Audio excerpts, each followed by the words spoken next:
Il fait beau, ou presque. Il fait chaud, ou presque. La reprise est là, ou presque. Et compte tenu de ce qu'on en a bavé dans les derniers mois, soyons-en sûrs, l'année 2022 sera belle, ou presque. Belle, belle, belle comme le jour, belle, belle, belle comme l'amour, disait mon chanteur préféré. Oui, je sais, nous n'y croyons pas vraiment à la beauté immaculée de l'année 2022. Pourtant, nous devrions y croire, puisque c'est Bruno Le Maire qui le dit, notre fringant et sémillant ministre des Finances. Le déficit attendu sera un tout petit peu moins catastrophique que prévu. Chouette alors. Le maire, c'est un peu comme un pompier qui dirait à quelqu'un dont la maison vient de brûler intégralement « C'est vraiment bien, vous allez être super content, j'ai réussi à sauver votre paire de pantoufles ». Mais surtout, l'État va continuer d'injecter dans l'économie quelques milliards d'euros à coups d'hélicoptères et de tuyaux d'arrosage pour qu'on soit tous définitivement convaincus à l'aube de l'élection présidentielle qu'il est un président en or, au propre comme au figuré. En effet, si l'on en croit le prochain projet de loi des finances, les ministères vont voir leur budget joyeusement augmenter à l'approche de l'élection de 2022.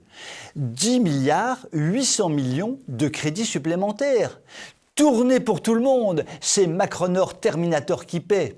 Enfin, lui ou surtout nous, ou surtout je ne sais qui, car je commence à douter sérieusement de l'existence d'une fontaine magique crachant des euros puisés au centre de la Terre, quelque part en Asie centrale peut-être. C'est du jamais vu pendant une année de scrutin présidentiel. Comme le dit le vénérable député centriste Charles de Courson, c'est open bar. En arabe, c'est open akbar. Sacré Courson, je ne l'aurais pas mieux dit.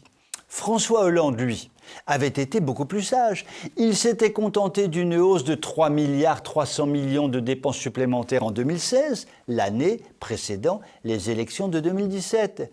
Petit joueur, le franc-frounet, Macron fait 3 fois plus. Abracadabra, cadabra, cadabra, et la bobinette Scherra, 10 milliards d'euros et plus. Éducation, défense, écologie, cohésion des territoires sont les ministères qui bénéficieront le plus de ce grassouillet loto budgétaire. Dépenses partout, économie nulle part. Un budget comme ça, moi, je vous l'aurais bâti en une soirée sur la nappe d'une table de restaurant dans lequel je me serais installé sans mon passe sanitaire que je n'aurais d'ailleurs jamais, je crois. Finalement, c'est vrai que cela n'a pas l'air si compliqué que ça de se racheter une réputation auprès des Français. Elle n'est pas simple, la recette pour gagner une élection ? Bon, bien sûr, la note des courses est un peu salée, mais que ne ferait-on pas pour que notre chef de guerre covidique puisse être réélu en 2022 ? Je vous souhaite une excellente soirée.